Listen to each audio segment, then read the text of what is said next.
میں ویڈیو کی وساطت سے کہتا ہوں تو جب چاہ مجھے کال کر۔ سامعین، یہ رضوان پادری اپنی عوام میں جھوٹی شہرت اور جھوٹی عزت کمانے کے لیے اس طرح ویڈیو بنا کر ڈالتا ہے، لیکن سامعین اتنا بڑا بزدل ہے، ڈرپوک ہے، چیلنج تو کرتا ہے لیکن میرا فون اٹھاتا نہیں ہے، اور اگر میری آواز سن لیتا ہے تو پتہ نہیں بھاگنے کے لیے کتنا پریشان رہتا ہے، پسینہ پسینہ ہو جاتا ہے، لیکن اس طرح ڈنگے مارتا ہے۔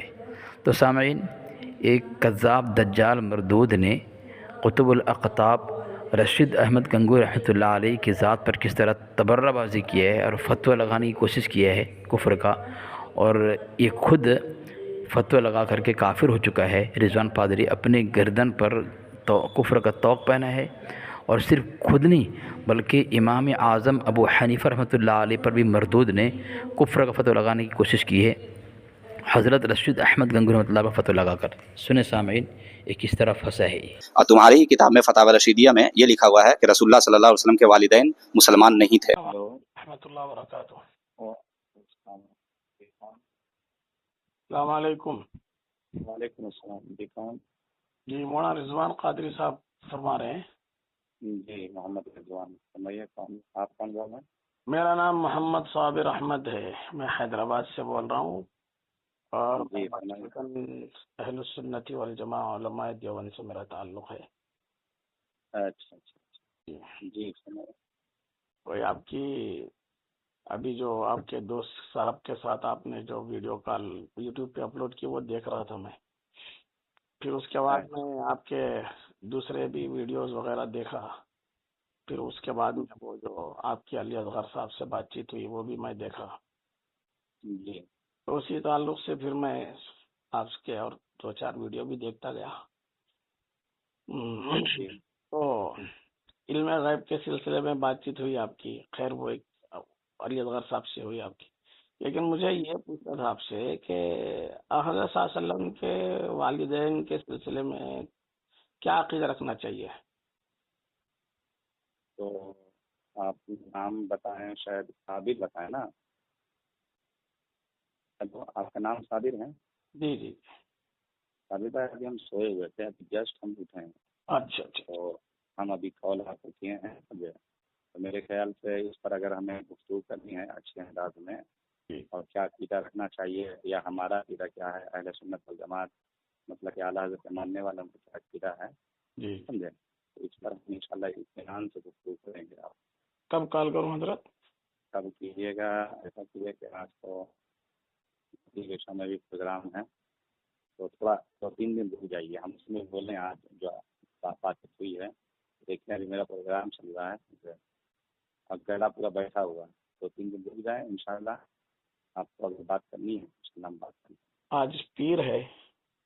ہاں، آج مختصراً یہ کہہ دیں کہ امام اہل سنت اعلیٰ حضرت فاضل بریلوی سر ایک رسالہ لکھتے ہیں، سمجھے، جی، اور اس رسالہ میں یہ ثابت کیے ہیں کہ والدین جو ہیں یہ ایمان کی حالت میں اہل فطرت ہیں اور ایمان کی حالت دنیا میں ہے۔ جی یہ عقیدہ ہے، اور اس پر یہ عقیدہ ہے، اور اس پر انشاءاللہ اگر گفتگو کرنی ہے تو آپ مجھے 2-3 دن وقت، 2-3 دن بعد گفتگو کریں گے نا، تو میں انشاءاللہ پوری مطلب حوالے کے ساتھ، اور جو آپ کو بھی پوچھنا ہو، ہمیں جو سوال کرنا ہو، اطمینان و سکون کے ساتھ انشاءاللہ بات چیت کرتے ہیں۔ ٹھیک ہے۔ میں 1 منٹ، آپ نے بولا 1 منٹ میں بھی بولتا ہوں۔ بولیں۔ تو آپ نے تو امام احمد رضا خان صاحب کی کتاب جو ہے شمول اسلام جو ہے، اس کے تعلق سے آپ نے کہہ دیا کہ اس میں عقیدہ ظاہر کیا ہوا ہے۔ جی، تو میں ایک بات یہ عرض کرنا چاہ رہا تھا کہ جو فتاوی رشیدیہ میں ایک عبارت ہے جی، جس کے بارے میں آپ کو بھی شاید علم ہوگا یا نہیں ہوگا، مجھے تو علم ہے، ہم پڑھے ہیں، باضابطہ پڑھے ہیں، اس میں لکھا ہوا ہے امام صاحب کا یہی مسلک ہے کہ ان کا ان دونوں کا والدین، حضور کے والدین مطلب انتقال جو ہے حالت کفر پر ہوا، اور اس میں آگے لکھا امام صاحب کا یہی مسلک، سمجھے؟ جی اس پر ہم گفتگو کریں گے، وہاں امام صاحب سے کیا مدعا ہیں اور امام صاحب کا کیا مسلک ہے، سب سے بات ہوگی، لیکن تھوڑا مجھے اجازت دیجیے، سمجھے، اب ہم سو کے ہوتے ہیں، سمجھے، اور بھی دیگر میری بات آپ مکمل نہیں ہونے دیے، پھر اس کے بعد آپ بیچ میں بولیے۔ बोलिए बोलिए। तो मैं ये बोल रहा था कि आपने तो आला हजरत के बारे में सुना दिया कि भाई शमूल इस्लाम के रिसाले के हवाले से एक रिसाला लिखा हुआ है, जी वो तो आपने कह दिया, अपना मसलक आपने बतला दिया। लेकिन दूसरी बात जो अल्लामा रशीद अहमद गंगोही अलैहि रहमा के ताल्लुक से आपने ये कहा कि भाई जो ऐसा अकीदा रखे वो काफिर है, जी तो ये तो रशीद अहमद साहब गंगोही रहमतुल्लाह अलैह ने कोई अपनी तरफ से कोई हुक्म बगैर किसी हवाले के ऐसी कोई बात जो 1400 साल के उलमा में से किसी ने नहीं लिखी, और वो रशीद अहमद साहब गंगोही अलैहि रहमा ने अपनी तरफ से खाना साज इबारत दर्ज की हो, ऐसी तो बात नहीं है। इसीलिए तो मैं कह रहा हूँ कि 14 साल में जिन जिन लोगों ने नहीं, मेरी बात आप मुकम्मल तो होने दीजिए ना। बोलिए। तो मैं ये अर्ज कर रहा था कि ये मसला जो है हज़रत सल्लल्लाहु अलैहि वसल्लम के अबावैन करीमैन के ताल्लुक से वो इख्तिलाफी मसला चला रहा था, और फिर उस सिलसिले में जो मसला के मुहतात है अस्सुकूत औला का है कि इस सिलसिले में खामोशी बेहतर है। समझ रहे हैं आप बात को? आप ही ने बोले आप खामोश रहिए, हमको बोलने दीजिए। नहीं, मैं आपसे बोलने को नहीं कह रहा हूँ, मैं एक बात मैं जो मारस किया वो बात के ताल्लुक से मैं बोल रहा था। तो एक बात जो रशीद अहमद साहब गंगोही रहमतुल्लाह अलैह ने इमाम आजम के हवाले से नकल की है, तो उसके वास्ते आपने फतवा लगा दिया कि भाई रशीद अहमद गंगोही की फतवा नहीं लगाए हैं अब सामीन, इसे पादरी ना कहें तो क्या कहा जाए। इससे पहले इसने कहा कि हाँ इसने कुफ्र का फतवा लगाया है कुतुबुल अक़ताब हज़रत गंगोही रहमतुल्लाह अलैह के ऊपर। मुफ्ती साहब ने जब पूछा, कहा कि हाँ मैंने कुफ्र का फतवा लगाया, और अभी कहा कि हमने फतवा नहीं लगाया।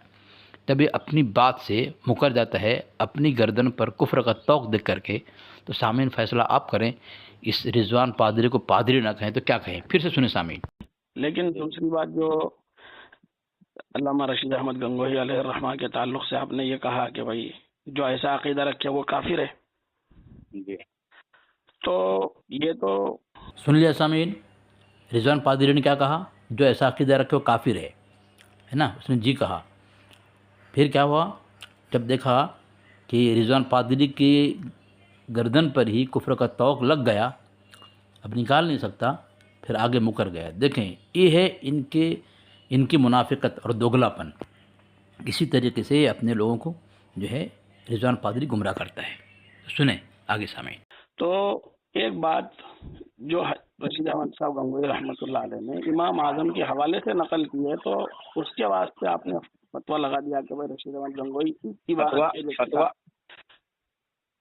फतवा नहीं लगाए हैं उस पर। इसलिए तो कह रहा हूँ कि गुफ्तगू हो जाएगी उस पर। उसमें लिखे हैं कि इमाम साहब के मौक़िफ़ है, तो वाकई इमाम साहब से मुराद कौन है? अब जिस इमाम की तरफ वो इशारा किए हैं किनायतन, समझे, तो वाकई वो इमाम साहब का मौक़िफ़ है या नहीं है? वही तो मैं कह रहा हूँ, वाकई वो इमाम साहब की मौक़िफ़ है या नहीं है? या इमाम आज़म अबू हनीफ़ा रहिमहुल्लाह की किताबों में वो बात लिखी है कि नहीं लिखी है? अगर लिखी गई है तो किस अंदाज में लिखी गई है? इन सब पर गुफ्तगू होगी। लेकिन मैं माफ़ी चाहता हूँ आपसे कि अभी हम सो कर उठे हैं और अभी दीगर मसरूफियात है, इसलिए थोड़ा सा मुझे इजाज़त दीजिए। इंशाल्लाह फिर गुफ्तगू करेंगे 4-5 दिन के बाद, समझे? चलिए ठीक है, चलिए ठीक, ओके, खुदा। खैर सामीन, ये इसी तरह बहानाबाजी करके भागता रहता है। ये नहीं, ये नौजुल फ़िक़्ह के तमाम मौलवी जो है इस तरह भागते रहते हैं। हज़रत इमाम आज़म अबू हनीफ़ा रहमतुल्लाह अलैह ने क्या लिखा नहीं लिखा, जब ये फ़ोन उठाएगा या फ़ोन करेगा इंशाअल्लाह गुफ्तगू होगी, लेकिन कभी वो फ़ोन करेगा नहीं, ना उठाएगा, मुझे यकीन है। खैर, ये मेरा गुमान है, अल्लाह करे मेरा एक गुमान जो है गलत साबित हो जाए और फ़ोन उठा ले या फ़ोन कर दे। सामीन, इमाम आज़म अबू हनीफ़ा रहमतुल्लाह अलैह ने क्या फरमाया अलग बात है। फ़िलहाल सबसे पहले इसने गंगोही रहमतुल्लाह को काफिर कहा, फिर कुफ्र से मुकर गया। यही इसकी कुफ्र की दलील है। कुफ्र की दलील है, या तो तौबा करना चाहिए इसे, जो काफिर कहा फिर मुकर गया। तो सामीन, इसका दोगलापना, इसकी मुनाफिकत और किस तरह जो है पैंतरेबाजी खेल करके अपनी आवाम को ये गुमराह करता है रिजवान पादरी, इससे आपको अंदाज़ा लग गया। बल्कि ये ख़ुद जो है कुफ्र का तौक पहन लिया। ये पहले काफिर कहा फिर बाद में मुकर गया। अब देखते हैं कभी इस मौजू पर गुफ्तगू करता है इंशाअल्लाह। اس کی عوام دیکھے گی اس کے اندر کیا علمی لیاقت ہے۔